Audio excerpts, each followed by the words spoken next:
Are you looking for the next ASX stock to crash? Then look no further than G8 Education Limited, which is now trading at its lowest level in about 5 to 6 years. So what's going on? And is this a buying opportunity, or is the stock still at risk of further downside? Let's investigate. In early July 2025, the share price dropped around 16%. After revelations that a former staff member was charged with repeated child abuse at a G8 center, the company immediately terminated its contract with that provider and issued a formal apology. But this wasn't enough to calm investors' fears, and the stock crashed. Macquarie responded by cutting its 12-month price target from a UD 1.53 to a UD 1.15, contributing to heavy selling pressure.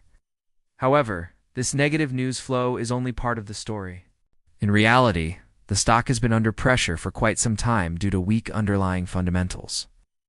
For example, management flagged declining center occupancy and ongoing wage pressures in its latest quarterly report, to put further stress on the earnings outlook. Let's take a look at the valuation.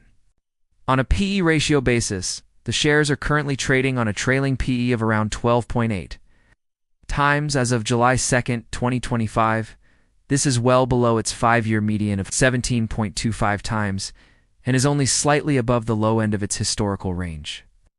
As a quick refresher, the PE ratio is calculated by dividing a company's share price by its earnings per share. It essentially reflects how much investors are willing to pay for each dollar of earnings. However, it's important to consider the context. The current environment is very different to previous years. Back then, interest rates were much lower and the economy was growing strongly. Today, however, interest rates are higher and the outlook is more uncertain. This explains why the stock is still well below its pre-scandal highs of around odd 2.000. A higher pay generally means that the market expects stronger growth, while a lower pay suggests the opposite. Based on this, GEM is indeed trading below its historical average, suggesting a substantial die rating. Sentiment towards the stock will likely remain negative in the near term, which could keep a lid on any sharp share price movements. However, we can't ignore the attractive dividend yield on offer, which is currently around 4.9%. Remember that a higher yield generally means that the market expects lower growth, while a lower yield suggests the opposite. This compares to the stock's 5-year average yield of about 2.8 to 3.2%. In other words, they want a higher return for taking on more risk. While the stock has already crashed more than 50% over the past year, we don't think there's much value left given the weak earnings outlook and ongoing scandal. That's because the shares are now trading at their cheapest level in about 5 to 6 years. Based on current prices, this translates to an implied forward yield of 4.7 to 5.6%. In this case, the high yield reflects the risk premium investors are demanding, given the recent scandal and broader economic uncertainty.